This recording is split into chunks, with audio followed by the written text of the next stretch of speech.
Hey guys, so a unique setting, Mike sauna, and we thought it was a good opportunity because we're going to sit in here for 20 minutes anyway. And Mike had recently got his black belt back in December, and everyone being so busy, it's hard to catch up. So we're going to do it in the sauna. So sweaty, it's hot, but it's actually awesome, and it's man-made, right, by yourself. Absolutely, yeah. Superb. So becoming a black belt, Mike Velishela, long-time client, 11 years now, mate. Yeah. About 11 years. Came to learn jiu-jitsu, came to learn striking, got into jiu-jitsu and the martial arts from way back in his own right. And I'm going to ask you about that as well. Where did you start your martial arts, babe? Where?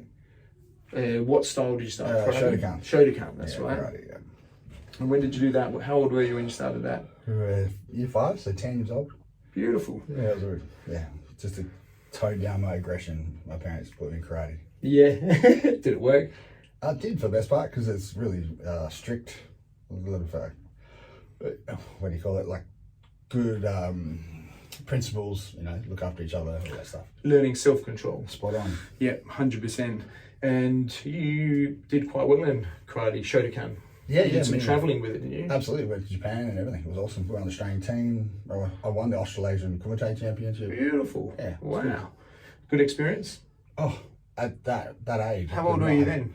I was 16. I was 14 and I won the 16 8-year-old Colts. They didn't realise how old I was. Yeah. Man, superb. Yeah. So you've been a martial arts, you were martial arts for life. You're 46 now? Boom. Hey, nothing wrong with that. But what got you into jiu-jitsu specifically? Spence told me to come and see you because I was trying to find somewhere to just learn an art where I was going. I was doing Muay Thai, and the instructor all he did was for the hour was beat me up. Never showed me how to grow or to learn or to learn the art of whatever I was trying to learn. Mm-hmm. And Spence said, go speak to you, and I wanted to just do stand up. And then you said, let's just have a little bit of a 5 minutes, and I will do lower hand, we'll take you down if I can, just playing with me. 10 seconds in to the 5 minutes, you took me down. I spent the whole 4 minutes and 50 seconds on my back getting tapped out. It's a good introduction to jiu-jitsu. It's important. You do it with a smile. It doesn't make you feel that bad. I think I cried in the car after. It was so demoralizing. I felt like a 10-year-old again. But it was the absolute best thing for me. Like, it created a void, made me realize that there's a place I could go to grow again and push myself and not be demoralized for it. It was awesome. You didn't make me feel bad for not knowing how to get out of it. Super important, isn't it, to be playful? That's huge. Because it's like grizzly bear, you got panda, you got that just tattooed. Well, you are a big panda. Very cool.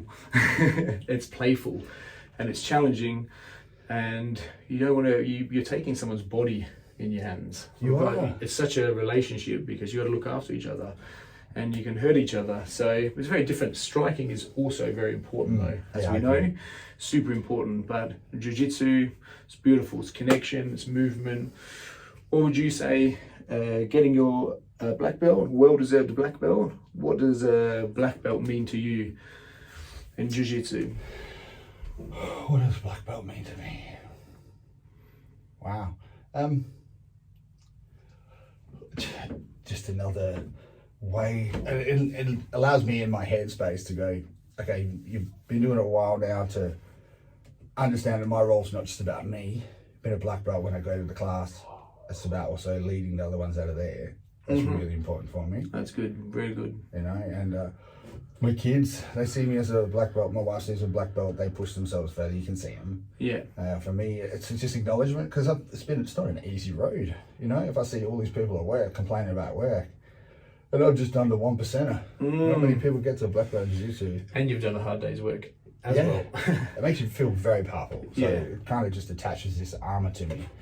A black belt armor that no one can take from you. You know what I mean? I love that. I think that's the perfect word for everything, isn't it? Armor for on the mats, armor for off the mats. Especially off the mats. As a black belt as well, you start to realize what you know, what you don't know, but you know certain things very well, and then it's constant and evolving. Yeah, you hit black belt and you realize, wow, I didn't know as much, which is kind of silly thinking, but you realize, and the way you break it down all of a sudden is more than you did when you were a brown belt. Like you might have looked at side control as a brown belt and gone, okay, I'm going to get out of this way. And as a black belt, it's like, it's not that anymore.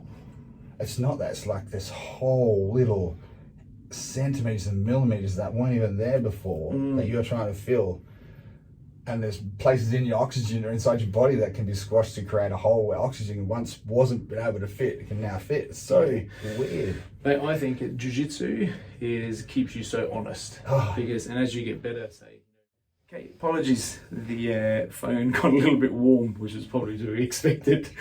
We were on the conversation of being a higher ranked belt is more you understanding your body better and your mind better. Would you agree with that? Absolutely. So you'll now have better control over your body and better control over your mind. Hence, then you can afford to be more tactical, strategic, actually play your game instead of, if you're too busy dying, you can't be tactical and strategic.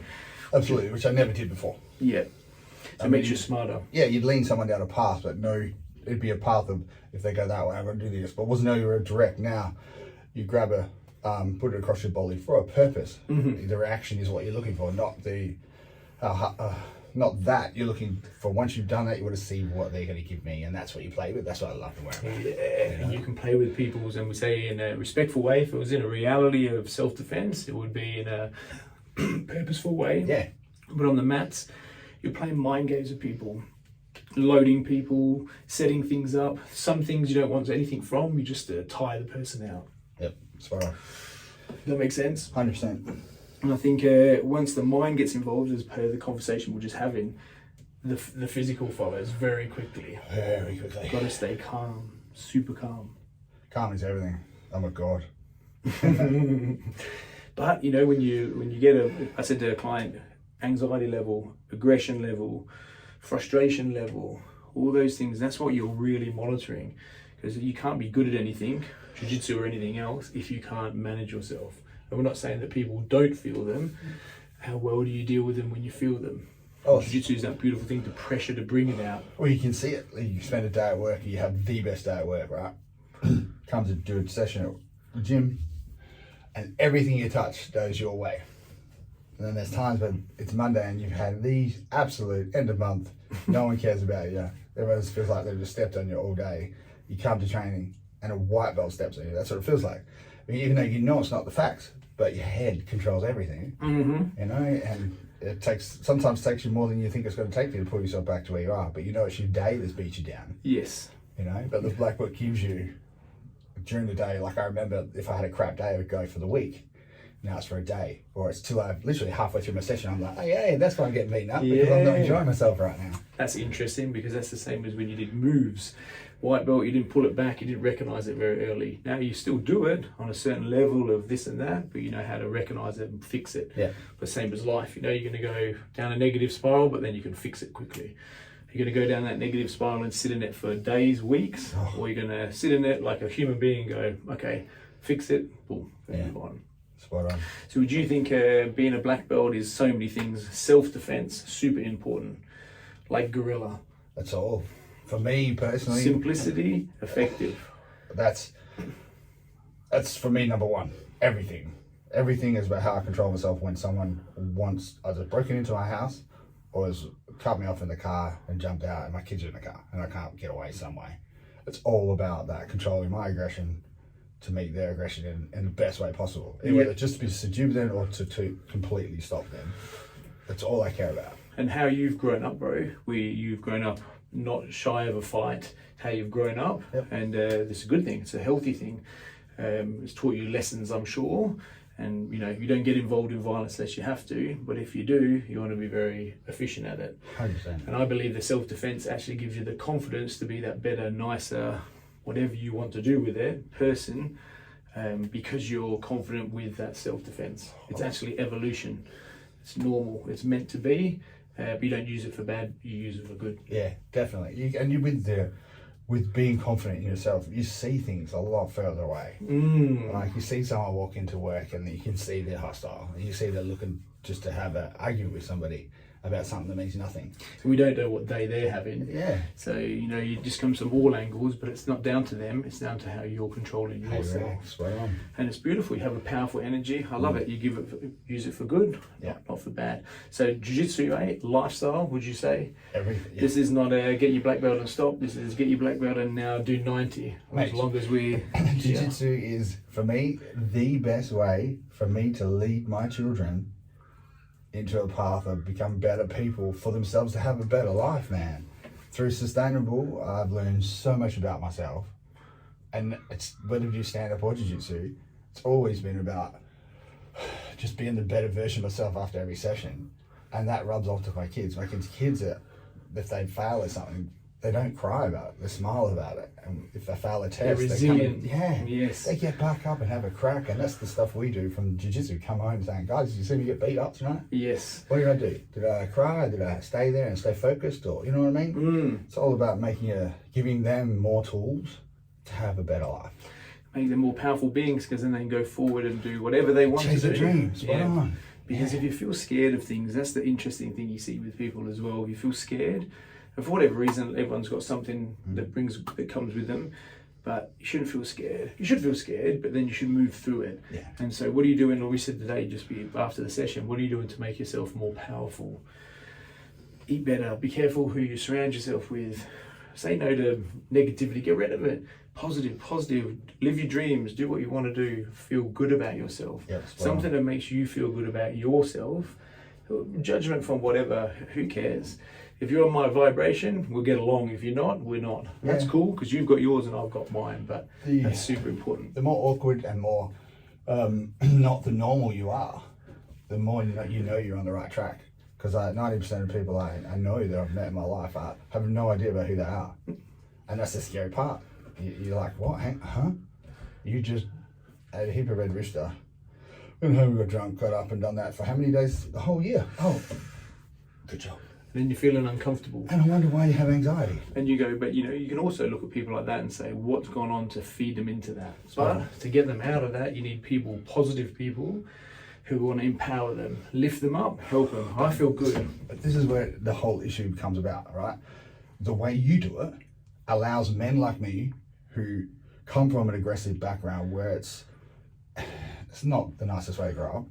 And if you did something wrong, you're clouded for it, right? And always felt that that's not the man way.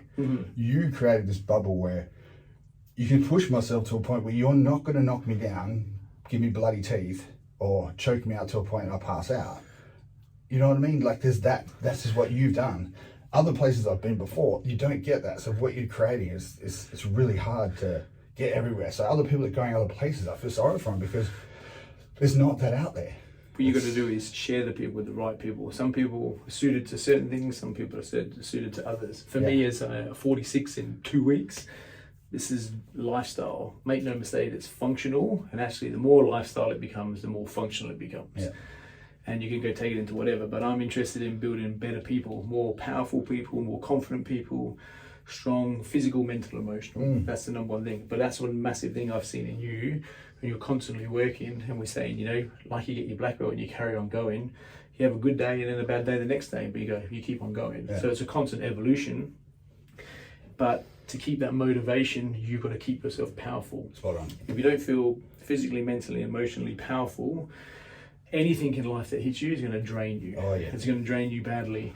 So you need to make sure you have armor. Is it still going to affect you? You're a human being, of course, but it doesn't seem so bad. Well, the armor creates, like, say something hits you in the face. The armor allows you to realize what it's hit and how hard it's hit a lot quicker than if you didn't have it. Recognize it, move on. It's like, you can roll with that one. Recalibrate or fix yourself again. Let's do it. Yeah, the same thing on the mats. So you fix yourself, you fix your mind, fix your body, boom, technique, take care of itself. Of course, time is needed. But I'm going to call it interview because it is so hot. And I'm right next to this one here. I've been put it on for 30 minutes. So thank you for the time. Thank you, big man. Thanks, man. I'm proud of you, bro. You're an honour to coach your family, all of you guys are Vela Shailers. Thanks, mate. And just the beginning, black belt. Happy to be part of it, mate. Thanks, sir. Worldwide. Thank you, guys.